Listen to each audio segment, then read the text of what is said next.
Thanks, Scott. Good morning, everyone, and happy Canada Day. Um, Last evening, we made a decision to part ways with Bob Boughner, John McLean, John Madden, and Dan Darrow. We appreciate Bob's 3-year run with the Sharks, and during his tenure, the team was known for working hard, and Bob was very invested in the plan to play and develop young players. Since the end of our season and related to this GM search, we put together a thorough review of where we've been and where we're going. This has been the most thorough and reflective review that we've had over the past 20 years. All aspects of this team have been evaluated: coaching, scouting, development, and management. Although we're all aware that this team's played in 30 playoff rounds over the past 20 years, we did not make the playoffs in the past 3 seasons. We need to look ahead. We can and we will improve the team in all these areas. We have already made some changes, and modifications are in the works for many areas, both on and off the ice. That includes Barracuda coaching, development, analytics, and mental performance, amongst others. Responsibility for this organization's performance is shared between management, coaching, and the players themselves. We're now beyond looking backwards, and we're now looking forward to the opportunities available with the new GM and a new head coach. And lastly, we moved into an in-person finalist stage with our GM search after about a dozen very thorough and lengthy Zoom interviews. Now I'll open it up to any questions.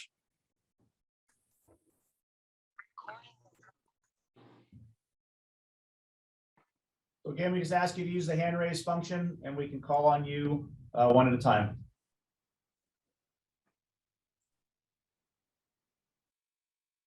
Go ahead, Shane. Hey, Joe. Hope your summer has been going well. Good to see you again. Hi, Shane. Wanted to ask you, I guess, the reasoning behind the letting go of the coaches and also the timing aspect of it. This is it seems a little bit later than usual to kind of to do that. Yeah, well, up until yesterday, they were our coaching staff, and in going through there were some qualities we said, like we worked hard. We played young players. There are a lot of things that they could hang their hat on.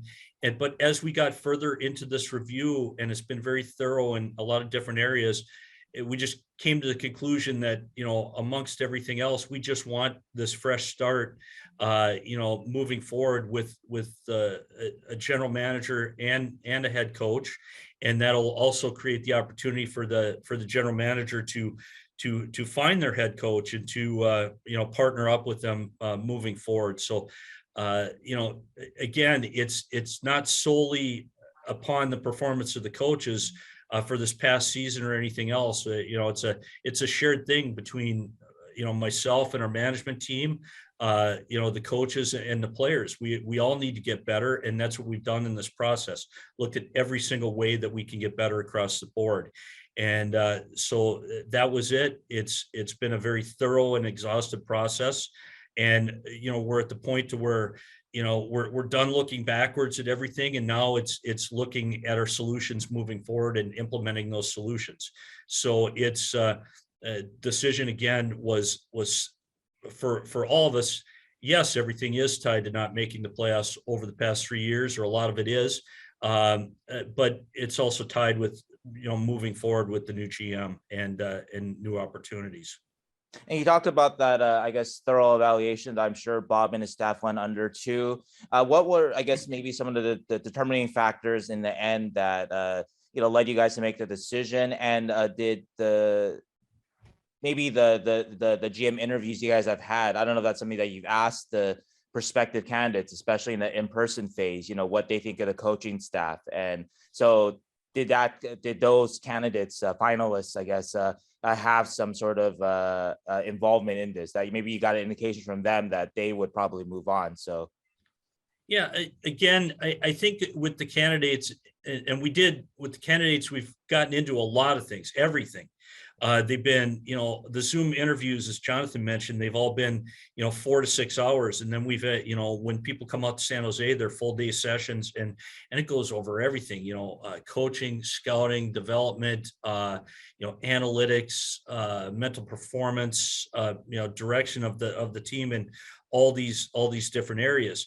I think with the candidates, it wasn't like a direct, what do you think about the staff or anything like that? It's more about what do you need moving forward? How do you envision coaching? And, I think there's some common threads. They're looking for teaching, they're looking for culture and accountability, and they're looking for, somebody to manage and maximize the performance of this group to get the best out of the players and the assets that they're given.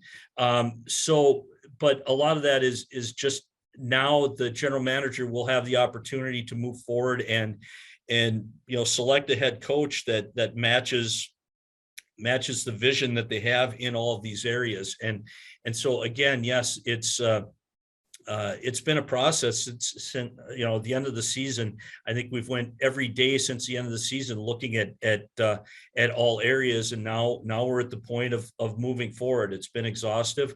We've got to this point. It's often these decisions are made immediately after the season. We weren't prepared for that. This coaching staff did well. They deserve to be in consideration moving forward, and they truly have been all the way into here until this decision was made yesterday. Curtis? Hi, Joe. Hi, You Curtis. mentioned obviously the timing here. Could the process though gone a little bit quicker in order to maybe give Bob and John and John and the two Johns to a chance to maybe hook on somewhere else? Doesn't seem like they have much of a chance to maybe get another job right away here. I mean, is there, looking back, could there have been an opportunity to maybe make the decision a little bit quicker? No, there's again, it was their job until yesterday they very well could have been, the coaching staff of the Sharks moving forward, going into this with the new GM and next season and everything else. So they were in consideration all up to that point until they weren't. And we're going to do things right, as far as our review, and our review was exhaustive in all areas, looking at everything. And again, they are all, members of the Sharks up until yesterday, and in full consideration to take this ongoing. So no, it really couldn't have went any quicker. When do you and Jonathan and Hasso hope to have a new GM in place? Is there some hope you'll have someone in place by the draft or free agency, or as far as the timeline goes, is there any update there? Well, I think we're in a decent spot, heading into next week's draft and our upcoming free agency and our contractual decision periods that we have over the next, few weeks here. We have the personnel in place. We have the processes in place.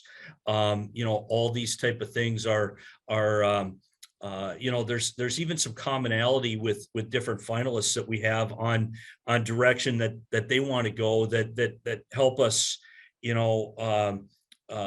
makes some of the decisions we have to make kind of easier moving forward. So we're not basing the hiring decision on timing with these things. We're in a good spot with all these things, and but we are in the home stretch. We are in the home stretch with the candidates. It's doing a lot of reference checking, vetting, final, hypothetical situations, looking at everything else. So again, it's been thorough up to this point, but we are in the home stretch. So I don't have a date on it, but we're getting much closer. Can you say how many people how many finalists you have? No, I can say, we talked to around a dozen candidates by Zoom. And again, there were like 4 to 6 hour interviews, extremely thorough. We had multiple finalists come out to San Jose. That we are in that period right now. And so at that point, with that final recommendation of when we get to that point, we're not at a single person yet. I guess I'll put it that way. And when we get to that part, then we just do our very final process with them of vetting and everything else, and then we introduce them, and we're close. But the finalists I'll just put it in that we had said all the way along, it's our finalists are going to be 3 to 5, and that's the area that we're in. Corey? Hi, Joe. Hi, Corey. I guess one thing, you let go of several coaches, but not Nabby. What was the decision behind keeping him versus not keeping the other ones? Well, one of the things that we've talked about with multiple GM candidates, and it's again kind of a commonality with their finalists, is they all really want to ramp up the area of player development.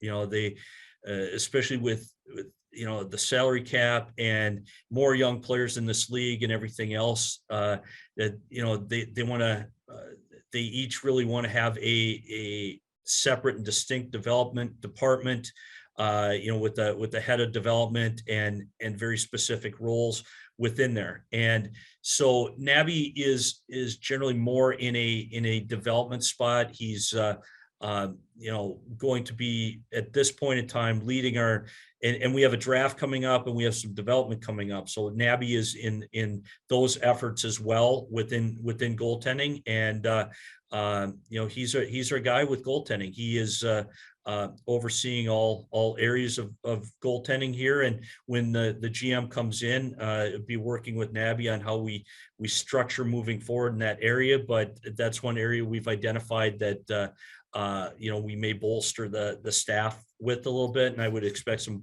bolstering of the staff within player development as well, adding to it. Going out into prospect development, and especially with we've had more first and second round picks and higher prospects than we had probably in the previous 5 years. And so, our desire and ability to work with them is very important to us.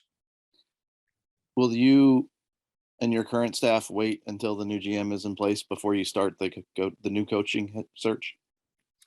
That's something too that we always have ongoing lists of up and coming and current coaches. We almost have a rating or review system that's kind of like players. You just keep it on the back burner in case you need that at some point in time.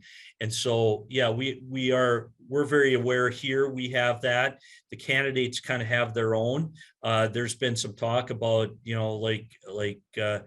who are some coaching candidates and things like that out there that match your personality. Who are you intrigued by? What's your philosophies on that? And so we've talked with many candidates on that and got some feedback. And of course we always have people that we watch closely as up and coming people, should those decisions really ever need to be made. So I think, simultaneously, I have one here that I look at, and GM candidates are, but no, we're not going to go down that path right now, really, until they're in place. My guess is upon hearing the announcement, all of our candidates are, now they know that this is we're at the next step, and they're taking that individually, how they want to take it, and really taking a look at people. So I guess in their own minds, they've kind of started their coaching searches. So when they come in, that'll be one of their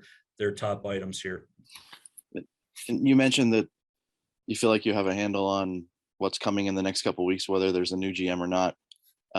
One of the things that it sounds like is not going to be coming is a solution to the Evander Kane issue. How is that going to affect your ability to reshape the roster in any way? I look at it like salary arbitration. Salary arbitration is a process that happens after free agency, and quite often you just have to plan for an outcome you can't predict.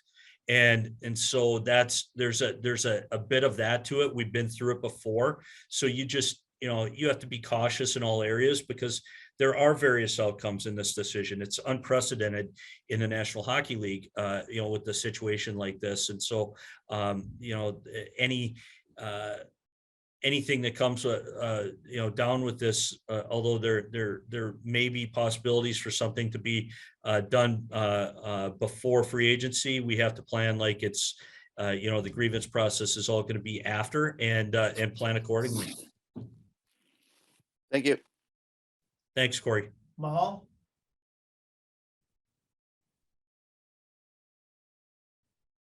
Hi, Mahal. You're on mute.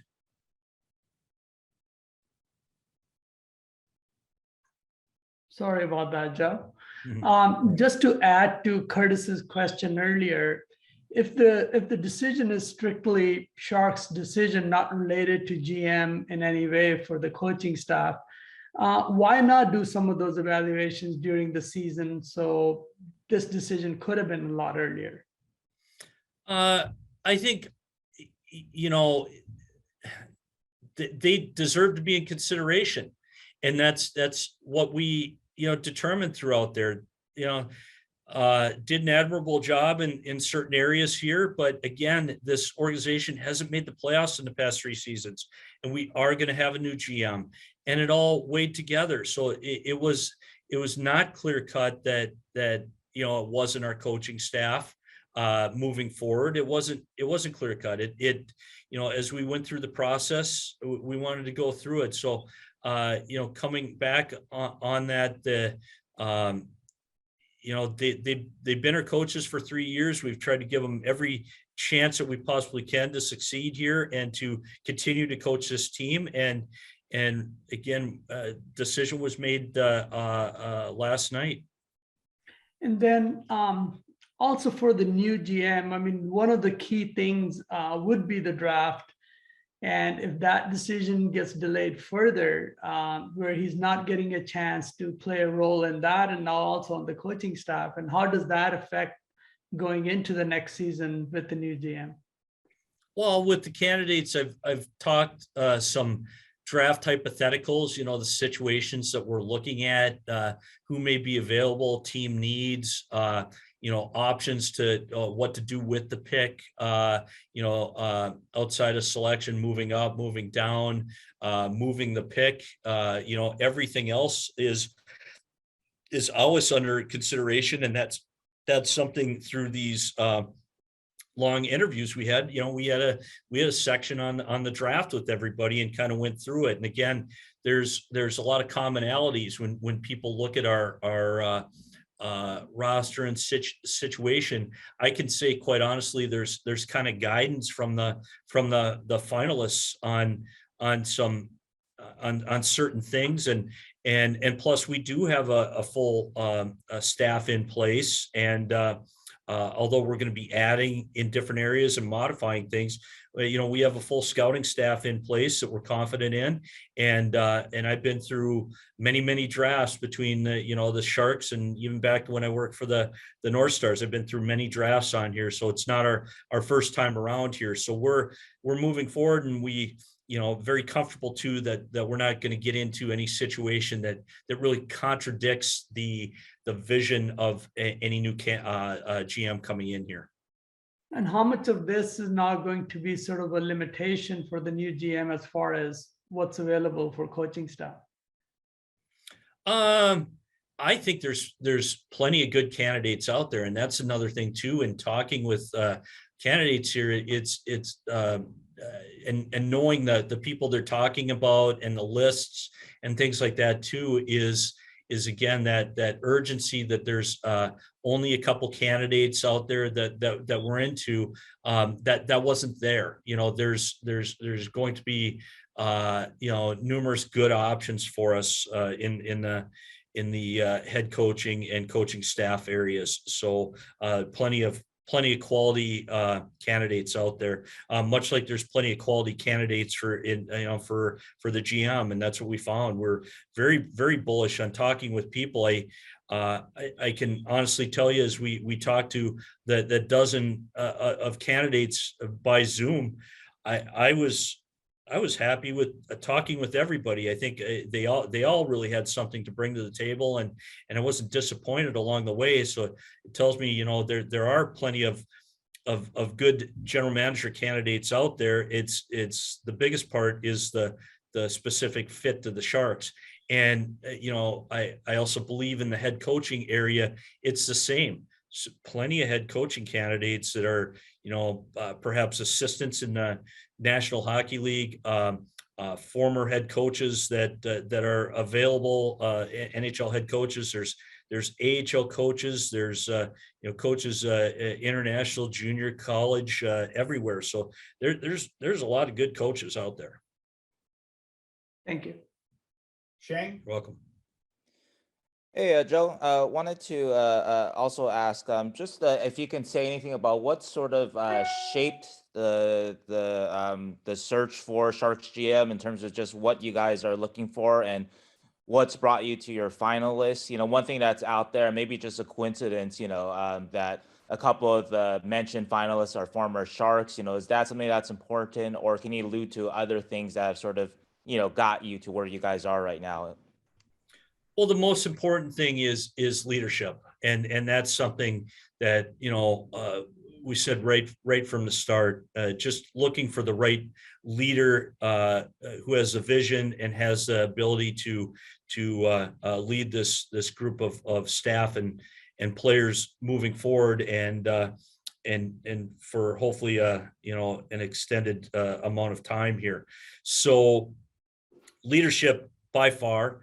As far as everything else that you talk about, the salary cap, the connection to coaching, the scouting, alumni, all these things, they're nice. Everybody has their own unique fingerprint with their background. That was the beauty of the search that we had, because we truly did all these areas that we identified early on is we talked to people in the international community. We talked to player agents. We talked to league personnel. We talked to former GMs, and we talked to current hockey staffs. We did talk to them all in that phase, that Zoom phase and everything else. We touched all the areas we said, and again, some like we had predicted, some were a little bit more in cap, and some were a little bit more in scouting, and some have been connected to the Sharks. So leadership is a one common thread, and fit to the Sharks. And somewhat unrelated, but the buyout window opened today. I think it lasts till before free agency. We asked you about this a couple months ago, but Marc-Edouard Vlasic is a name that's come up. Can you say anything about just the considerations, what the Sharks are thinking with him, or I guess anybody else in the buyout process? No, I don't have anything specific to say with buyouts. We're aware that it's open. Buyouts are usually a more of a last decision on people, to be quite honest.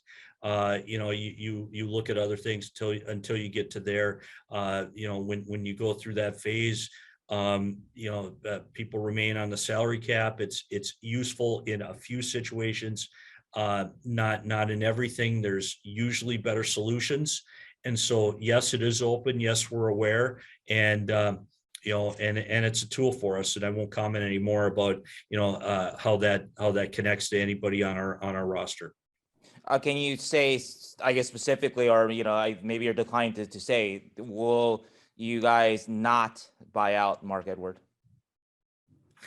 You're asking me the same question on there. And again, I'm not anything that we're going to do, with any player here. I told you how I feel on Marc-Edouard, and I'm very excited that he's a member of this club, and look forward to moving forward with Marc-Edouard. So I'm not going to go down this path.